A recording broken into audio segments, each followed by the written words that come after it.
Bismillahirrahmanirrahim. Assalamualaikum warahmatullahi wabarakatuh. Alhamdulillah wassalatu wassalamu ala Rasulillah. Asbahna wa asbahal mulku lillah. Walhamdulillahi la syarika lah, la ilaha illahu wa ilaihi nusyur. Asbahna ala fitratil Islam wa kalimatil ikhlas wa ala dini nabiyina Muhammadin sallallahu alaihi wasallam wa ala millati abina Ibrahim hanifa wa ma kana minal musyrikin, amma ba'd.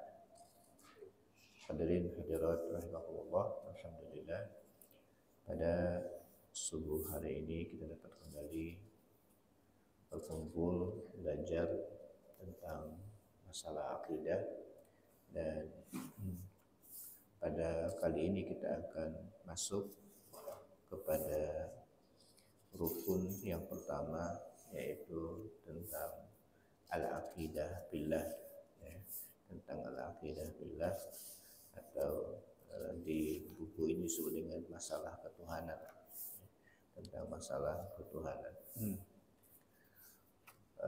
Di halaman ke-81, halaman ke-81.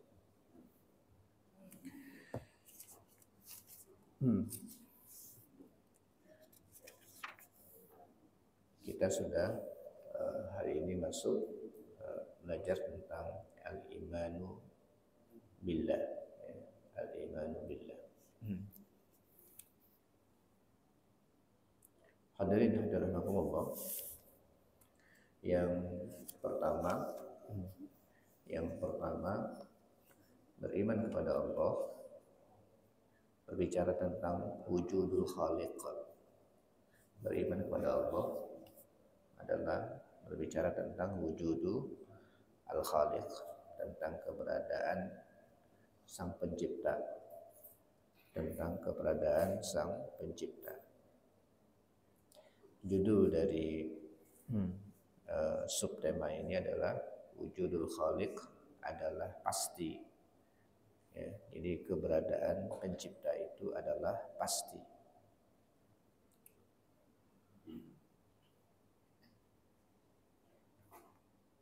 Kesimpulan yang diperoleh manusia setelah ia menganalisis dirinya sendiri serta alam sekitarnya ialah adanya kekuatan maha dahsyat yang mengendalikan alam semesta. Jadi itu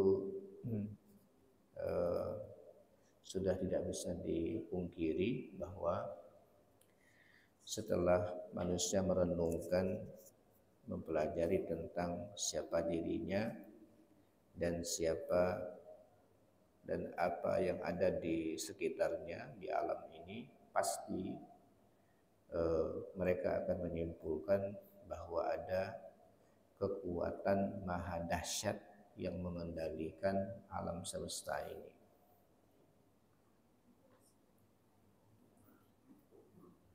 Allah Subhanahu wa ta'ala berfirman, wa fil ardi ayatul lil muqinin wa fi anfusikum afala tubsirun. Di muka bumi banyak sekali ayat bagi orang yang yakin, dan pada diri kalian apakah kalian tidak melihat, tidak memperhatikan. Jadi Allah Subhanahu wa ta'ala menyatakan wa fil ardi ayatul lil muqinin. Di muka bumi ini banyak sekali ayat, banyak sekali tanda-tanda kebesaran Allah bagi yang yakin. Wa fi anfusikum, dan pada diri kalian afala tubsirun, apakah kalian tidak memperhatikan. Jadi kalau kita memperhatikan, pasti kita akan mengakui bahwa ada kekuatan maha dahsyat yang mengendalikan alam semesta ini. Kekuatan maha dahsyat ini mengatur alam semesta dengan sangat rapi. Ya, ia maha mampu menghidupkan, mematikan, membangun, membinasakan, mengubah, mengembangkan, menggerakkan, mendiamkan dan melakukan berbagai perbuatan lainnya. Semuanya menunjukkan betapa bijaknya dia dalam mengatur apa-apa yang ada di alam ini. Ya. Jadi itu yang selalu harus kita renungkan ya, dalam kita menjalani kehidupan. Di antaranya kita perlu sekali memperhatikan tentang kemahakuasaan Allah Subhanahu wa taala dan bagaimana fenomena alam. Umpamanya Allah berfirman, afala yanzuruna ilal ibil kaifa khuliqat wa ilas sama kaifa rufi'at wa ilal jibal kaifa nusibat wa ilal ardh kaifa sutihat. Apakah mereka tak memperhatikan bagaimana onta diciptakan? Kemudian ijibal kaifa nusibat, ya, ilas sama kaifa rufi'at, gimana gunung diangkat, ya, bagaimana gunung ditancapkan, bagaimana langit diangkat, bagaimana bumi dihamparkan. Itu semua adalah perintah-perintah Allah untuk kita perhatikan. Penggunaan kalimat dan lafal tersebut tidak lain hanyalah untuk menetapkan bahwa pemikiran manusia yang wajar harus mengarah kepada keimanan kepada Allah Subhanahu wa taala. Jadi ini nanti harus sampai ke situ. Cara kita berpikir bahwa siapa yang mengendalikan tidak lain kecuali Allah. Nah, setelah manusia mengimaninya, maka wajib baginya menyempurnakan pemahamannya sesuai dengan yang digariskan oleh syariat agama. Jadi yang pertama, kalau pakai akal, kita sudah yakin bahwa ini nggak mungkin ada dengan sendirinya. Sudah kita pelajari sebelumnya kan, kaidah-kaidah itu. Tidak mungkin alam ada sendirinya, tidak ada mungkin makhluk manusia dan makhluk yang lain ada dengan sendirinya. Nah, kita pasti akan sampai kepada bahwa ada yang mencipta. Ya. Kemudian akhirnya setelah kita meyakini itu, maka kita harus sempurnakan keyakinan kita itu dengan syariat. Karena akal hanya sampai di situ, bahwa ada yang mencipta. Ya, akal udah sampai di situ aja. Tapi siapa? Nah, itu udah nggak bisa akal main di situ. Ya, itu harus main di syariat, main di Al-Quran, hadis, baru kita bisa mendapatkan jawabannya. Akal hanya bisa mengatakan ada. Ya, dia maha kuat, dia maha. Ya, ada yang mengendalikan. Sampai di situ aja akal. Nah itu tidak bisa lagi masuk ke detail-detailnya, sudah nggak bisa akal untuk memainkannya atau untuk memikirkannya. Harus disempurnakan dengan syariat. Nah, kesimpulan itu muncul disertai kadar iman yang sangat dalam oleh setiap insan dan dirasakannya sebagai suatu hakikat yang tak dapat dipungkiri, baik ia dapat membuktikannya melalui dalil maupun tidak. Bukti yang nyata adalah dalil aksioma yang merupakan saksi yang benar yang mendahului kesaksian analisis penelitian, bahkan lebih akurat dan lebih benar. Jadi nanti syariat itu yang akan menguatkan. Setelah akal mengatakan iya, ya, dan tak bisa dipungkiri, maka syariat nanti yang akan menindaklanjuti dan meluruskannya. Kadang-kadang naluri seseorang cocok dengan hasil penelitian atau kajian para pakar ilmu alam atau para filosof. Bahkan boleh jadi naluri itu sama dengan perasaan mayoritas umat manusia. Bahkan boleh jadi dalam hal ini dapat dikatakan bahwa keyakinan dan kesucian perasaan merupakan sarana terpenting dan mendasar untuk mengenal berbagai pengetahuan yang hak. Itulah yang di dalam pembahasan terdahulu kami namakan dengan saluran sinar fitri dan pancaran jiwa. Ini sudah kita belajar sebelumnya ya, bahwa cara kita untuk mengenal Allah, jalurnya itu yang paling pertama adalah dalil fitrah namanya. Dalil fitrah. Ya. Jadi cara kita mengenal Allah itu dalil fitrah. Bahwa di dalam jiwa ini nggak bisa dipungkiri, ya, hanya kadang-kadang tertutupi sebentar. Ya, tapi dalam kondisi tertentu akhirnya begini terus ya.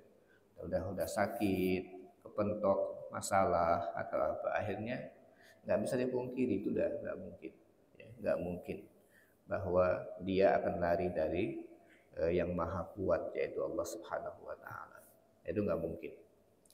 Nah, perasaan fitri kita menunjukkan adanya kekuatan maha dahsyat yang mengendalikan alam semesta ini. Di perasaan fitrah kita, naluri kita mengatakan begitu, dan itu semua manusia. Ini merupakan dalil yang benar dan pasti akan adanya Khalik. Jadi dalil pertama itu naluri, ya, yaitu fitrah kita sebagai manusia. Ya. Kita dapat membuktikannya dengan kenyataan yang ada di dalam kehidupan manusia yang menunjukkan perasaan fitri benar-benar sesuai dengan kenyataan. Ya, jadi itu dalil pertama yang sudah kita sebutkan. Banyak sekali ilmu dan pengetahuan tentang jiwa yang hanya merupakan perasaan di lubuk jiwa manusia. Bagaimanapun tingginya tingkat kemajuan ilmu pengetahuan, ia tidak dapat memberi tambahan pengetahuan melebihi apa yang dicapai oleh fitrah manusia. Jadi contoh bayi yang baru lahir misalnya, dengan fitrahnya akan menyusu kepada ibunya tanpa belajar terlebih dahulu. Dan itu siapa yang mengajarkan gitu. Kemudian air susu ibu itu nggak akan keluar kecuali setelah melahirkan, dan itu otomatis gitu. Itu siapa yang ngatur itu? Ya, siapa yang ngatur itu? Ya. Jadi kemudian ketika lahir nggak dikasih gigi dulu. Kalau udah dikasih gigi duluan waduh ibu gimana itu? Jadi semua terlalu banyak yang mau kita, ya, kalau kita mau renungkan, mau kita tadabbur, kita tafakur dalam tentang penciptaan, itu luar biasa, ya, luar biasa. Nah, sebelum itu rezeki Allah sudah diatur lewat apa? Lewat tali pusat itu. Tali pusat itu kan disambungkan selangnya, ya, diselangkan selang. Setelah sudah lepas dari selang itu, dia keluar, pusatnya lepas, nah, masuk dari mulut rezekinya. Nah, jadi luar biasa. Ya. Nah, semua banyak sekali nilai-nilai fitrah yang tak perlu diajarkan langsung bayi itu. Ya. Dan ternyata air susu ibu yang paling pertama keluar itu ketika diminum oleh bayinya, itulah air susu yang paling berkualitas untuk anak. Ya, kolostrum itu yang paling berkualitas. Ya, jadi itu luar biasa ya. Contoh lain, jika kita merasa lapar, maka kita akan makan. Maka kita akan mengetahui bahwa makan merupakan sarana untuk menjaga hidup kita, dan kita nggak perlu belajar itu, nggak perlu belajar. Itu dalam istilah hidayah itu namanya hidayah ghariziyah namanya. Ya, hidayah ghariziyah. Kita itu sudah dikasih petunjuk oleh Allah, tapi petunjuknya secara naluri fitrah. Kalau lapar, ya sudah nggak perlu belajar, nggak perlu buka apa namanya, buka Al-Quran, buka hadis, gimana cara supaya mengatasi lapar gitu. Nggak perlu, langsung kita pasti nyari makan untuk makan, ya, untuk mengatasi masalah itu. Nah, itu fitrah manusia. Selain itu, bukankah kita semua merasakan di dalam jiwa kita adanya emosi, perasaan cinta, benci, ingin, ya. Kita juga merasakan adanya syahwat. dan merasakan sakit. Tetapi dapatkah kita membuktikan dengan dalil? Ya. Jadi suka saya dengan ini, benci, senang, benci, kemudian rasa sakit dan sebagainya. Itu ada perasaan-perasaan itu dalam jiwa. Sesungguhnya perasaan itulah merupakan bukti akan adanya syahwat. Ya, itu syahwat namanya. Tapi bagaimana membuktikannya? Ini yang akan kita usahakan untuk membahasnya. Ini yang kadang-kadang ya ada orang menolak karena dianggap tidak ada gitu, tidak kelihatan, akhirnya ditolak. Ya nggak mungkin bisa ditolak karena semua orang merasakan itu. Coba bayangkan siapa yang menggerakkan manusia tanpa promosi ke Ka'bah itu, ya, ke Masjidil Haram, ke Baitullah, mau digerakkan pakai apapun untuk menandingi Masjidil Haram nggak mungkin, nggak mungkin. Ya, udah berbagai macam upaya sebelumnya. Ketika kenapa Abraha sampai menyerang Makkah itu karena mereka sedang membuat tempat tandingan supaya ya nanti di sanalah pusat kunjungan orang itu. Ya. Dan sekarang dunia berusaha untuk mencari spot-spot yang bisa mendatangkan orang supaya dalam jumlah yang sangat banyak di dunia. Tapi siapa yang bisa menandingi Ka'bah? Ya. Dan itu nggak ada promosi, nggak ada promosi. Semua orang tertuju ke sana. Nah itu dalil-dalil kayak begitu.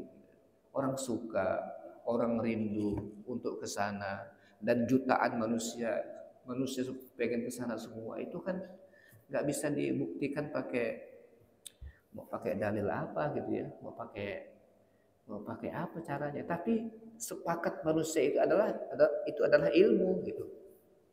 Kesepakatan manusia itu adalah ilmu. Ya. Itu udah ilmu, nggak bisa dipungkiri itu, nggak bisa dipungkiri. Cuman mau pakai dalil apa membuktikannya ini kadang-kadang itu dalil fitrah namanya, itu namanya dalil fitrah. Ya. Nah, salah satu perasaan fitri manusia ialah pengakuan adanya Al-Khaliq, pencipta alam semesta, dan pengakuan butuhnya alam raya ini akan ilmunya Allah untuk mengatur segala sesuatu. Ya, nggak mungkin semua alam ini berjalan begitu rapi dengan kecepatan yang sangat luar biasa, jumlah alam angkasa yang sangat banyak, kemudian tidak tabrakan, tidak ada yang mogok dan sebagainya, semua berada dalam aturan Allah. Matahari terbit dari timur, tenggelam di barat dalam waktu sekian jam, 1 bulan 30 hari atau 29 hari, 1 hari sekian jam. Itu sudah ya begitu rapinya dan begitu teraturnya. Masa nggak ada yang ngatur? Ya, masa nggak ada yang ngatur? Ya kayak begitu. Nah jadi itu namanya dalil bahwa membuktikan bahwa wujudul khaliq itu adalah sesuatu yang tak mungkin bisa dipungkiri.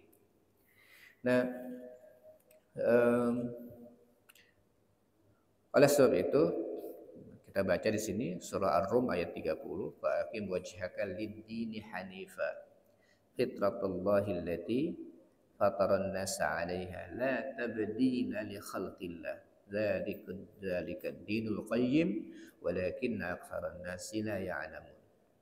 Maka hadapkanlah wajah kalian dengan lurus kepada agama ini, kepada agama Allah. Tetaplah atas fitrah Allah yang telah menciptakan manusia menurut fitrah itu. Jadi kita sebenarnya kan setiap kita lahir itu dilahirkan dalam keadaan fitrah. Kullu mauludin yuladu 'alal fitrah. Setiap manusia yang lahir itu dilahirkan dalam keadaan fitrah. Nah, Allah Subhanahu wa taala memerintahkan kita untuk menjaga itu. Nah, kalau itu terjaga, insya Allah dia akan istiqomah nih di jalan Allah. Nah, biasanya fitrah ini yang rusak. dalam perjalanannya rusak. Itu yang disebutkan oleh Rasulullah di berikutnya di hadis itu, fa abawahu yuhawidani au yunassirani au yumajjisani. Ya. Kedua orang tuanya lah yang bisa mengantarkan dia kepada Yahudi, Nasrani atau Majusi. Ya. Kedua orang tuanya yang akan menjadi penyebab itu. Ya. Nah, jadi kemudian Rasulullah membuat perumpamaan, kama tuntijul bahimatu bahimatan jam'a fahal tuhissuna fiha min jad'a. Kamu bisa pernah lihat enggak ada hewan yang ketika melahirkan anaknya itu mulus semua, ya. Ketika lahir itu mulus, nggak ada cacat sedikit pun. Setelah beberapa waktu ada nggak yang jad'a itu kadang-kadang telinganya lah yang cacat satu terpotong, kadang-kadang ada yang korengan lah, kadang-kadang ada yang macam-macam. Itu perjalanan, ya, itu dalam perjalanan. Tapi ketika lahir mulus, nah itulah fitrah, ya. Karena mau jaganya itu yang penting, dijaga terus. Nah, fitrah manusia bisa rusak gara-gara macam-macam, ya, jaga macam-macam. Yang akhirnya tertutupilah fitrahnya itu untuk mengenal Allah dan ingin bergantung kepada Allah Subhanahu wa taala. Itu berubah itu karena macam-macam faktor. Tapi diantaranya adalah faktor di sini, sungguh fitrah tersebut tidak akan pernah sirna. Ini fitrah itu nggak akan pernah sirna, hanya tertutup aja, dia nggak hilang. Fitrah itu nggak akan hilang, tapi kadang-kadang tertutup saja. Kecuali pada jiwa yang penyimpangannya telah melewati batas. Akhirnya betul-betul udah nggak ketemu lagi dengan fitrahnya. Memang kadang-kadang fitrah itu di dalam jiwa manusia dizolimi oleh nafsu syahwat atau sikap ragu-ragu yang disebabkan oleh godaan materi, sehingga ia tidak dapat mengenal sebagian hakikat di jagat raya ini. Dalam keadaan seperti inilah dibutuhkan upaya perbaikan sehingga hilanglah keraguan-raguannya. Nah, jadi kita belajar akidah ini untuk memperbaiki fitrah kita, ya. Belajar akidah ini untuk memperbaiki fitrah kita, ya. Karena kadang-kadang ada yang sudah bagian-bagian sudah ada yang bad sektor. Jadi sudah ada yang sedikit-sedikit masalah di fitrah kita itu, ada yang tertutupi, ya, perlu diperbaiki lagi, ya, perlu diperbaiki lagi. Nah, belajar akidah seperti ini untuk memperbaiki fitrah kita, ya, untuk memperbaiki fitrah kita. Nah, bagian yang kedua, ilmu yang mengantarkan kepada iman kepada Allah, ya, ilmu yang mengantarkan iman kepada Allah. Jadi setelah kita belajar atau secara aksiomatik, ya, bahwa tidak mungkin orang tidak mengakui adanya Allah, bahwa ada kekuatan besar di alam ini. Yang kedua, untuk mengantarkan kepada itu ilmunya apa saja, ya, ilmunya apa saja untuk sampai ke situ. Nah, beberapa bahasan di sini, beberapa bahasan. Yang pertama subtemanya adalah Islam dan penelitian ilmiah. Jadi bicara dulu tentang penelitian ilmiah, ya, bahwa penelitian ilmiah itu salah satu nanti sebagai cara untuk mengenal Allah Subhanahu wa taala. Tapi penelitian yang kayak apa yang akan mengantarkan? Suatu aktivitas penelitian ilmiah yang bebas dari sifat congkak dan sikap fanatik akan membawa peneliti kepada keimanan kepada Allah dan sifat-sifatnya, serta keimanan kepada prinsip yang ditetapkan dan diajarkan oleh Islam. Jadi kalau dibiarkan seorang peneliti betul-betul murni meneliti tentang sesuatu, dilepaskan semua sifat kefanatikannya terhadap apapun, pasti dia akan ketemu dengan Islam, ya, dia akan ketemu dengan Islam. Nah ini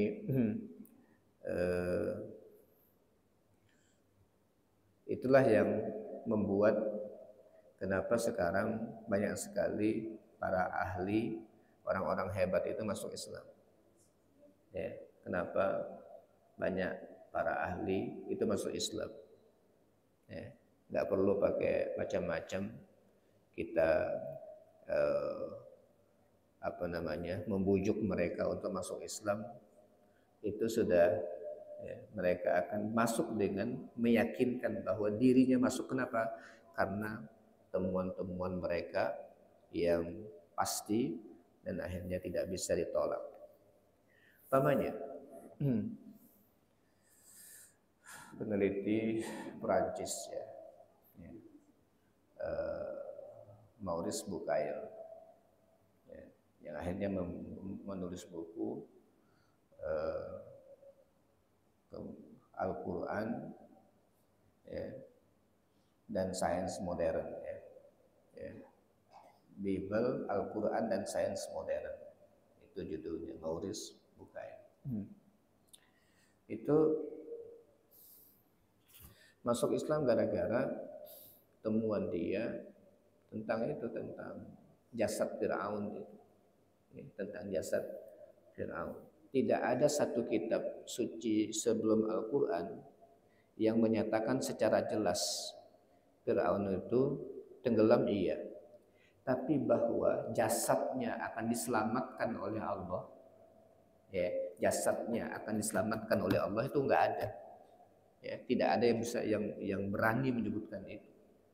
Yang tidak yang disebut sebelumnya, tidak ada. Lalu Al-Quran yang menyatakan itu secara jelas bahwa ketika tenggelam, ya, al-ana nunajjika bi badanika litakuna liman khalfaka ayah. Ya, sekarang kami selamatkan, ya, badanmu wahai Firaun, agar, ya, jasadmu itu akan menjadi pelajaran bagi orang berikutnya. Ya, itu disebutkan. Dan temuannya baru 100 tahun yang lalu lah kira-kira. Belum sampai 100 tahun yang lalu. Itu baru temuan bahwa oh inilah yang dimaksud dengan oleh Al-Quran itu. Itu disebutkan itu. Sehingga sampai hari ini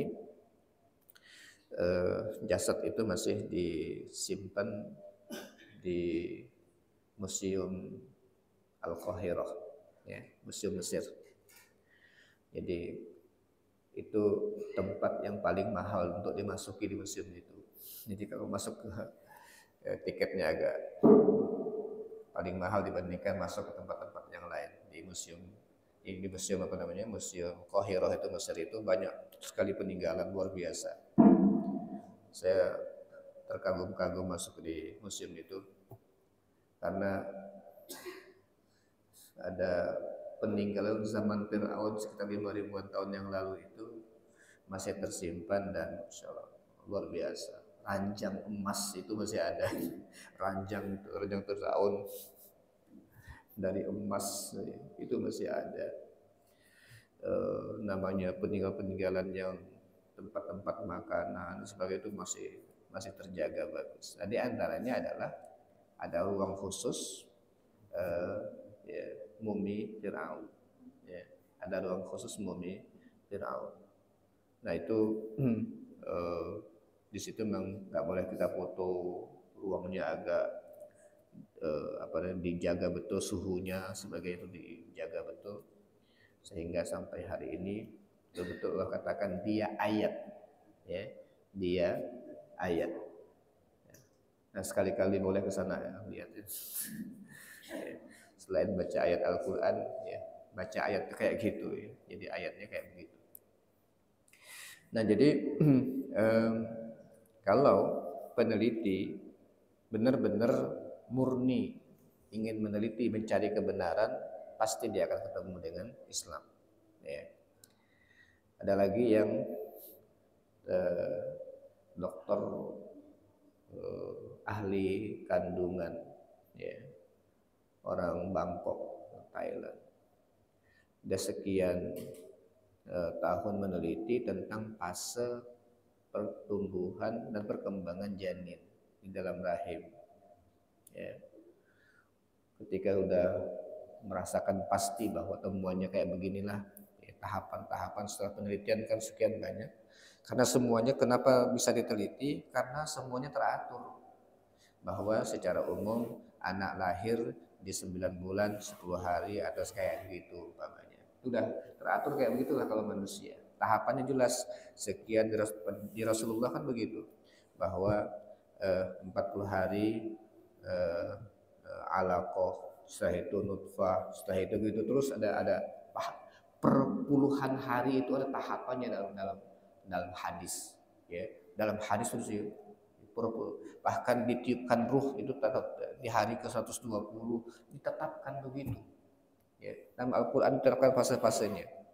Setelah mereka dia presentasi di sebuah seminar internasional tentang hal itu, lalu ada ilmuwan muslim yang juga hadir di situ. Dia bacakan ayat tentang fase-fase pertumbuhan janin dalam Al-Quran. Kaget dia. Masa sih katanya? Ada kitab suci yang bisa mengungkap seperti itu. Ketika dibacakan, habis itu langsung dia deklarasi keislamannya. Ya, nggak mungkin, ya, nggak mungkin. Ya, ada penelitian sebelumnya kayak begini nggak ada. Sampai langsung dimasuk Islam. Dan yang kayak begini yang sudah banyak, alhamdulillah, ya sudah sangat banyak yang masuk Islam karena mereka hasil penelitian mereka. Dan itu memang Allah nyatakan dalam Al-Quran, sanurihim ayatina fil afaqi wa fi anfusihim hatta yatabayyana lahum annahul haq. Ya, hatta yatabayyana lahum annahul haq. Kami akan tampakkan, perlihatkan kepada mereka tanda-tanda kebesaran kami, ya, fil afaq, baik di alam angkasa, wa fi anfusihim, maupun dalam diri mereka, sampai mereka yakin jelas kepada mereka bahwa Allah itu benar. Itu sudah Allah pastikan akan semakin hari semakin banyak orang yang akan menyatakan bahwa Islam itu adalah ajaran yang mutlak kebenarannya. Nah, jadi ini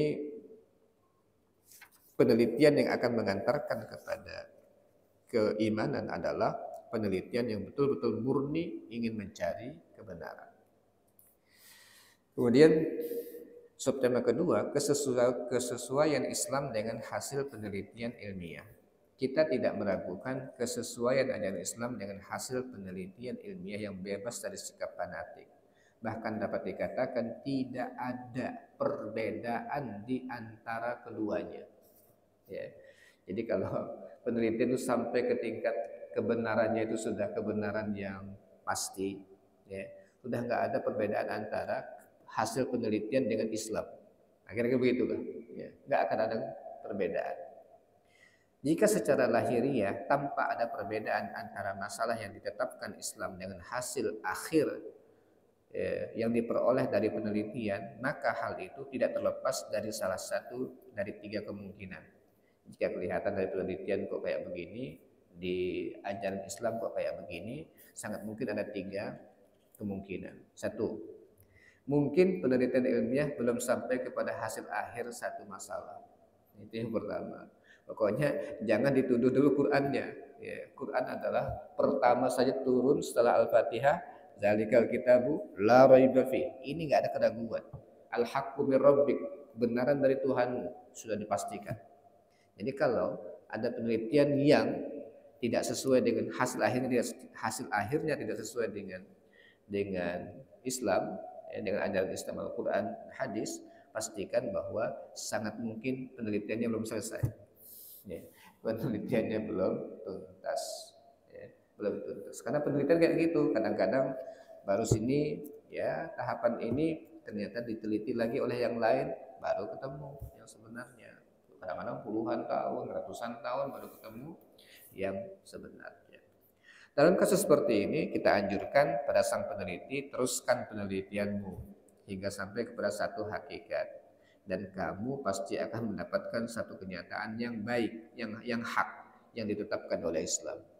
Jadi kalau ada yang ketemu kayak begitu, teruskan aja penelitian, pasti akan ketemu. Nah, itu teruskan.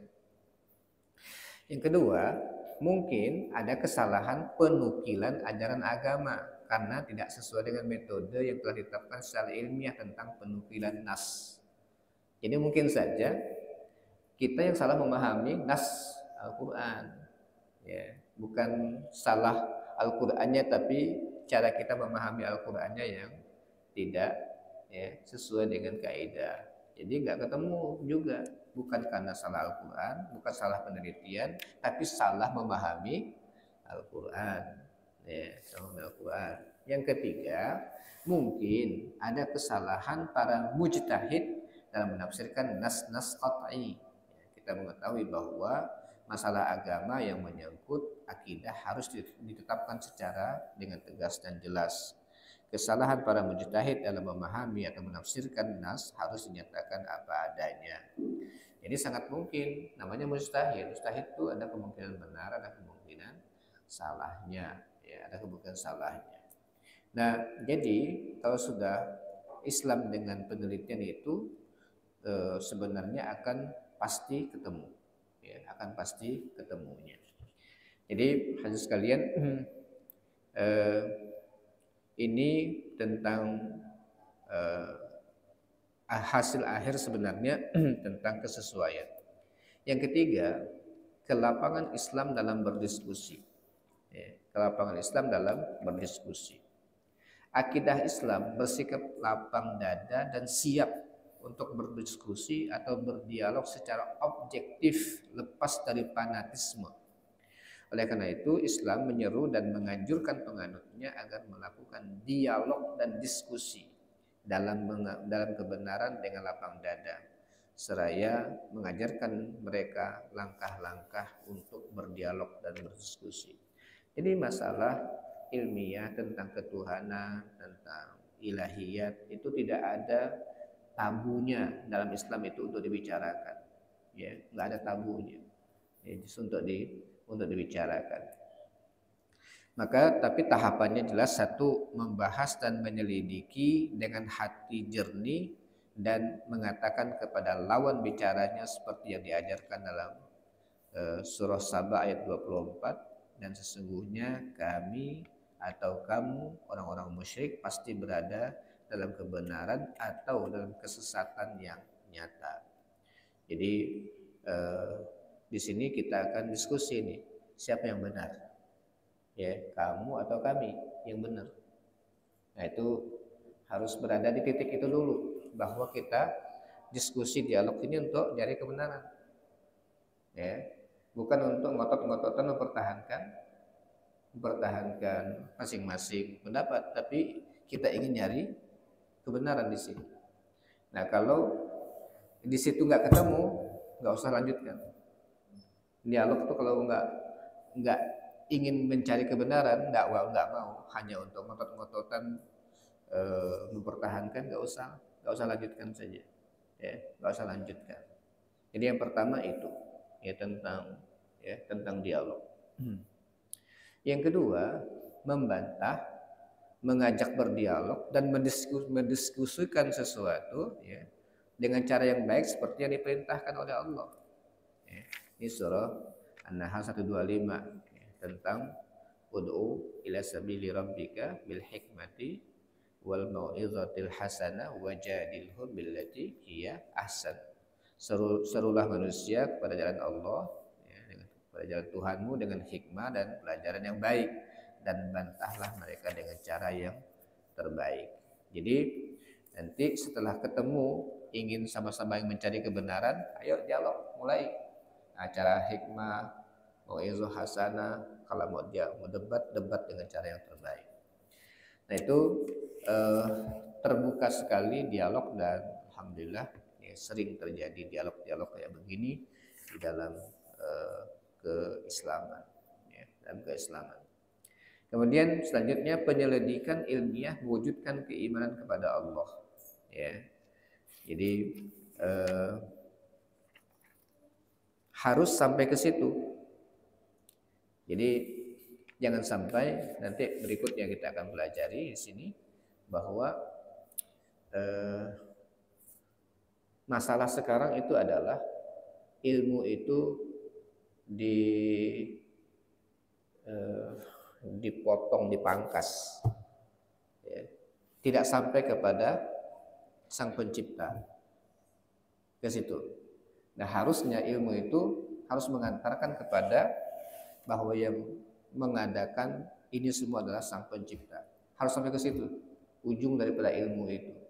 Tapi oleh ilmuwan sekuler itu dipotong, nggak sampai ke situ, ya, nggak sampai ke situ.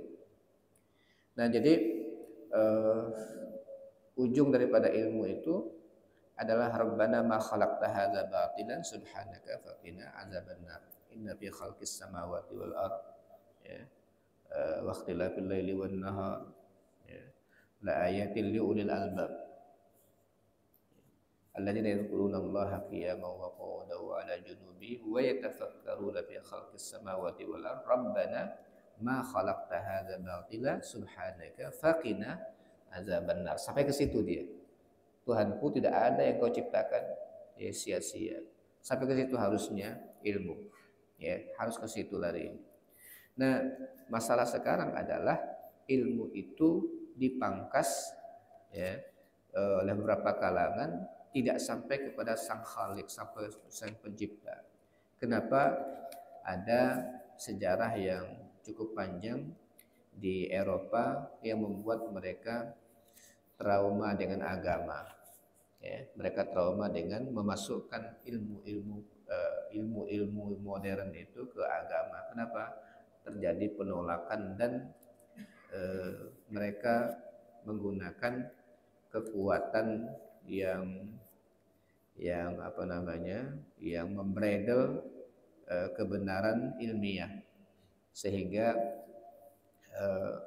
temuan-temuan ilmiah yang bertentangan dengan gereja pada saat itu tidak diakomodir, bahkan terjadi apa namanya, terjadi tindakan-tindakan yang sangat menyakitkan bagi para ilmuwan. Akhirnya mereka, udahlah kalau gitu cerai aja, kira-kira begitu ya, antara ilmu dengan agama. Itu yang menyebabkan, ya, menyebabkan berkembangnya ilmu kemudian dipisahkan dengan agama, ya, dipisahkan dengan agama gara-gara itu, ya, gara-gara itu.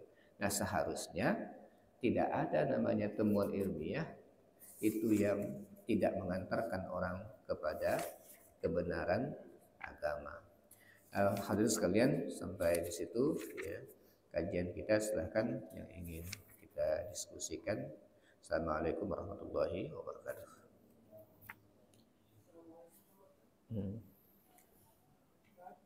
Baik.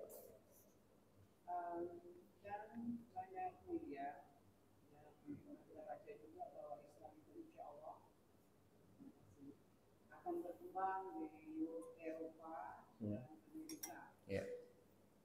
Nah, kalau kita ini saya secara agama ini banyak. Apakah ada perbandingan ataupun penilaian bahwa orang yang masuk ke dalam Islam itu adalah orang yang benar-benar ini sudah berpendidikan melalui satu perenungan demikian dibandingkan dengan orang Islam yang masuk ke misalnya agama lain. Nah, apakah masalah ekonomi juga termasuk salah satu penyebabnya? Terima kasih. Wassalamualaikum warahmatullahi wabarakatuh. Saya melihat seperti itu, Bu. Jadi karena makin ke depan semangat untuk meneliti semakin tinggi, dan penelitian itu memang tidak kita bisa pungkiri, Eropa, Amerika, dan sekarang beberapa tempat sekarang di dunia ya, mulai Jepang, Cina udah mulai juga. Itu semua permasalahan akan didasari oleh penelitian. Ya, penelitian. Nah, kita berharap memang dengan semakin berkembangnya penelitian dan sejalan dengan kekuatan dari para ulama Islam untuk menggali Al-Quran, nanti ini ketemu. Ya, karena nggak mungkin mereka meneliti lalu Al-Quran tidak kita kenalkan kepada mereka lalu ketemu. Ya, dengan semakin banyaknya penelitian oleh mereka, kemudian kita juga sudah berusaha untuk menjadikan Al-Quran sebagai teori besarnya, bukan teori sebenarnya sudah, ya, hanya untuk membuktikan saja.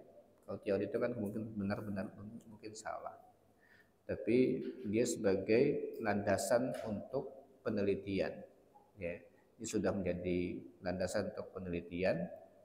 Maka insya Allah ya, makin banyak orang yang akan masuk Islam dengan hasil penelitian tersebut, dan itulah yang terjadi pada hari ini, ya, di Eropa, ya, di Amerika pasca kemarin itu yang di mana New York itu tahun berapa itu tahun ya 9/11 itu, ya, 9/11 itu perkembangan agama paling terpesat di Amerika itu adalah Islam, ya, jadi luar biasa. 9/11 itu melahirkan promosi gratis tentang Islam karena bisa dikelola baik oleh kaum muslimin di sana sehingga hasilnya bagus, dan sampai hari ini perkembangan luar biasa. Saya agak kaget ketika kalau di New York, Washington memang cukup bagus ya. Tapi saya diundang ke yang agak kaget ketika ke Nevada. Nevada ini kan agak gimana gitu kan daerahnya itu. Memang stigmanya kan kota judi. Ya, Nevada itu kan kota judi. Saya memang agak ragu ketika diundang ke sana itu. Tapi dari Washington ada undangan ke Nevada. Pikir-pikir kemudian minta pendapat dengan kawan-kawan. Datangnya Ustaz ke sana karena sangat mungkin di sana orang lagi rindu tentang Islam. Saya datanglah ke sana ya. Dan sudah ada beberapa masjid alhamdulillah dari sana. Ada beberapa masjid, di antaranya masjid yang didirikan oleh Mike Tyson. Jadi Mike Tyson mendirikan masjid. Dia kasih namanya kayaknya nama masjidnya As-Sabur. Ya, nama masjidnya As-Sabur. Mungkin sering dipukul tinju kayak dia pakai sabur supaya sabar gitu.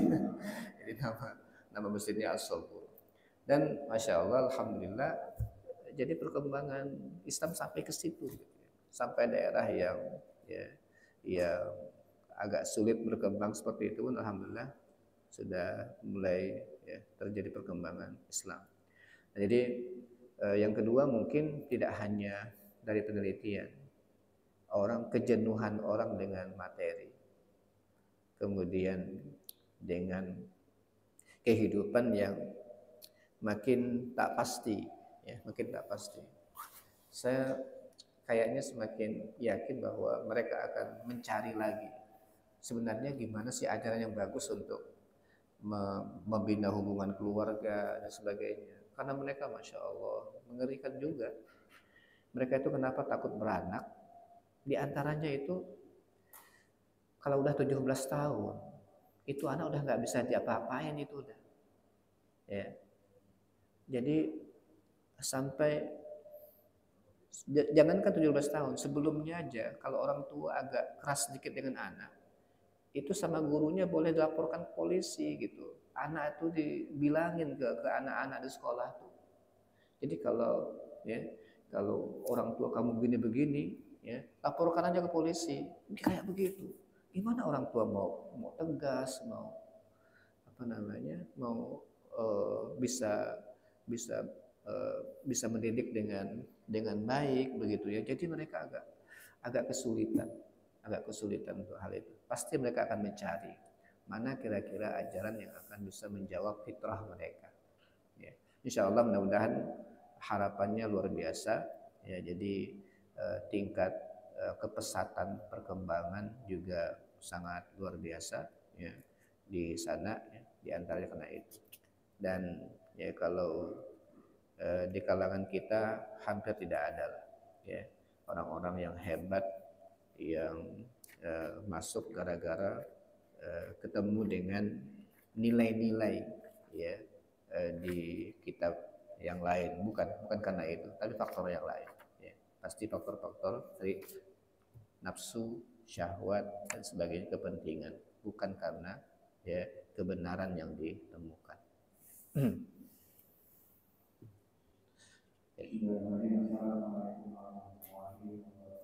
Waalaikumsalam. Manusia diciptakan oleh Allah Subhanahu wa Ta'ala. Itu lahir hidupnya tergantung orang tuanya, apakah itu agama Islam, agama Nasrani atau Muslim. Karena pertanyaan begini, Ustaz, apa yang terjadi orang yang dikatakan beriman kepada Allah berbeda Islam? Yang kedua, Ustaz, mengapa metodologi penting dalam agama Islam agar mendapatkan karya yang lainnya dan berdasar keimanan Allah Subhanahu wa Ta'ala? Mohon penjelasannya. Assalamualaikum. Ya, jadi fitrah itulah sebenarnya Islam. Ya, fitrah itu sebenarnya adalah Islam. Makanya di dalam hadis itu Islam nggak disebutkan kullu mauludin yuladu alal fitrah. Ya, setiap yang lahir dilahirkan dalam keadaan fitrah. Itulah Islam sebenarnya. Cuman nanti kalau yang lahir selain dari orang tua yang sudah muslim akan dikuatkan lagi dengan syahadat nantinya ya, dengan syahadat. Tapi kalau yang lahir daripada kedua orang tua yang muslim, dia otomatis adalah ikut kepada kedua orang tuanya. Tapi bahwa sebenarnya mereka potensi Islamnya itu sejak lahir semuanya bersama ya, semuanya sama ya. Hanya nanti ketika pendidikan berbeda, siapa yang mendidiknya baru nanti akan tertutupi sementara ya, tertutupi sementara nilai-nilai fitrah tersebut ya. Tapi kita sudah sering membahas bahwa tidak ada yang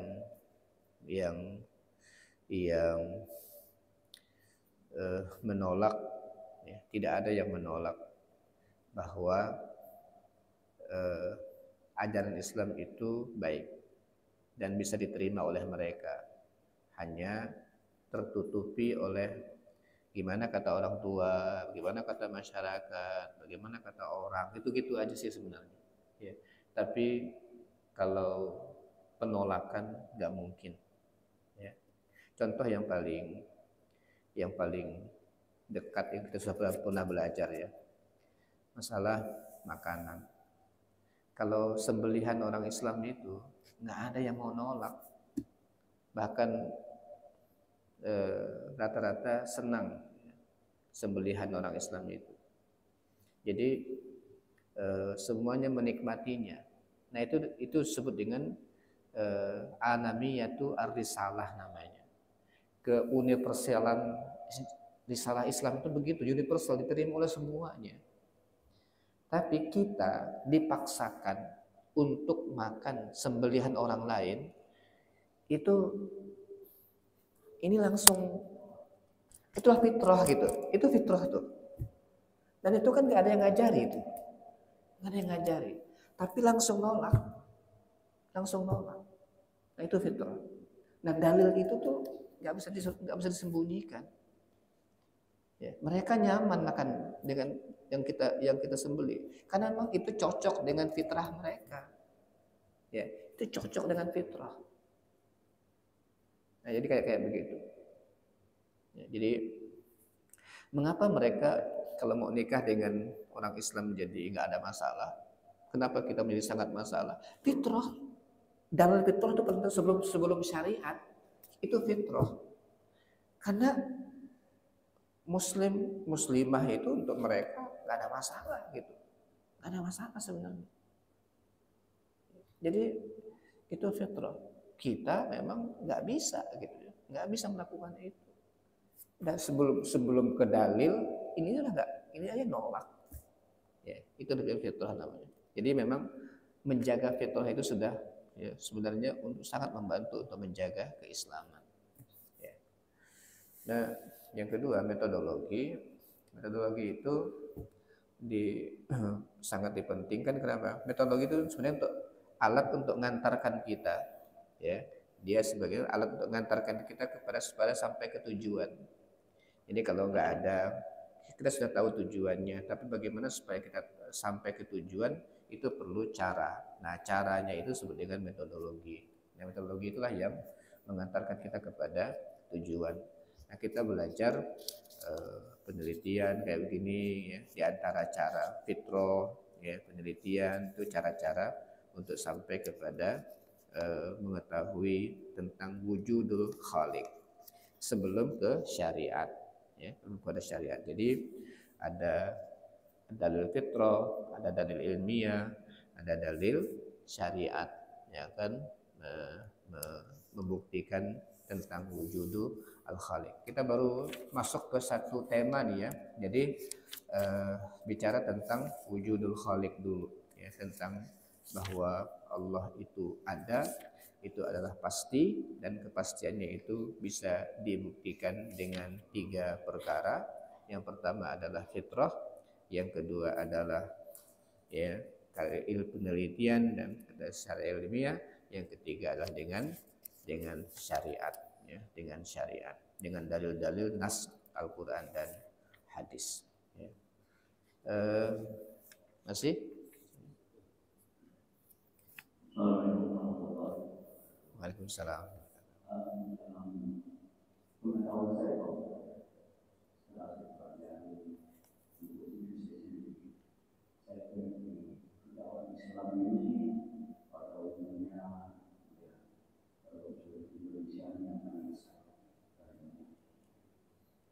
Cuma ada umat Islam ini menurut saya itu termasuk saya sendiri mungkin masih belum sempurna, baik dalam cara teknis menuntut ilmu ataupun melaksanakan mengamalkan ilmu yang saya. Tapi saya tidak mempersoalkan masalah kenapa bisa terjadi demikian. Yang saya pertanyakan di sini bagaimana kata urutan supaya kita berhasil menuntut ilmu Islam. Misalnya contoh mungkin dari belajar Al-Quran atau di masjid atau saya kan belum ketemu teknis ilmu yang bisa bermanfaat untuk saya. Salam bermanfaat. Itu kita pelajari pertemuan yang lalu ya, minggu yang lalu kita belajar sebenarnya 3 cara kita untuk mendapatkan tujuan hidup itu dengan ilmu yang harus kita sempurnakan. Yang pertama adalah ilmu tentang keyakinan akidah ini ya. Nah, keyakinan itu membentuk namanya paradigma berpikir, cara pandang. Itu akidah itu membentuk cara pandang ya, membentuk cara pandang kita bahwa ada Allah. Kalau ada Allah, kita harus menyembah Allah. Ada malaikat, kita harus hati-hati ya, ada yang mengawal kita, ada yang memelihara kita. Kita percaya kepada kitab suci, berarti kita harus belajar tuntunan kita ini ya. Kita punya Rasul, kita berusaha untuk belajar dari Rasul bagaimana cara melaksanakan kitab suci ya, kemudian melaksanakan Al-Quran. Itu cara pandang. Kita punya hari kiamat berarti harus siap-siap untuk hari kiamat. kita punya qada dan qadar. Berarti kita harus begini. Jadi cara pandang hidup tuh dengan akidah. Nah, cara pandang itulah yang akan mengendalikan hidup kita. Ya, yang akan menyetel hidup kita tuh cara pandang. Cara pandang tuh kayak sistem lah. Ya, kayaknya sebenarnya kayak kalau dalam komputer itu dia perangkat lunaknya. Dia software, ya. Dia perangkat lunak. Nah, kalau nggak ada di sistem itu, nggak mungkin ada tampilannya. Tampilan tuh hanya karena gara-gara kita sudah siapkan sistem dalamnya, baru ada tampilannya. Nah, syariat itu tampilan luar, ya. Syariat itu tampilan luar. Kita suruh bersyahadat, kita disuruh sholat, kita suruh zakat. Maksudnya tampilan luar dari apa? Dari keyakinan kita, dari keyakinan. Jadi belajar pertama adalah belajar tentang akidah dulu. Nah, 13 tahun Nabi di Madinah, di Mekah, itu ngajarkan akidah. Ya, ngajarkan akidah. 10 tahun berikutnya di Madinah baru ngajarkan syariat. Ya, ngajarkan syariat. Jadi belajar akidah dulu, cara pandang. Setelah itu ke syariat. Nah, yang ketiga, ihsan itu belajar untuk apa? Untuk belajar bahwa segala perbuatan kita untuk mendapatkan ridho Allah. Bahwa Allah memantau kita, Allah melihat kita. Maka kita harus melakukan apapun, jaga hati untuk mendapatkan ridho Allah Subhanahu wa taala. Udah gitulah, seperti itulah belajar. Ya, seperti itu. Jadi apapun nanti kita harus belajar dari akidah dulu, kemudian syariatnya menyesuaikan ya dari dengan akidah. Setelah itu tujuannya untuk apa kita melakukannya? Untuk mendapatkan ridho Allah Subhanahu wa taala. Dengan cara begitu insyaallah maka setiap pekerjaan kita, inna salati wa nusuki wa mahyaya wa mamati lillahi rabbil alamin. Jadi semua nanti aktivitas kita lari kepada Allah, untuk Allah, karena Allah Subhanahu wa taala. Baik, sudah jam 6:05, kita cukupkan kajian kita pada pagi hari ini. Kita tutup dengan qul hadza wassalamu alaikum. Assalamualaikum warahmatullahi wabarakatuh. Subhanakallahumma wa bihamdika, la ilaha illa anta, astaghfiruka wa atubu ilaik.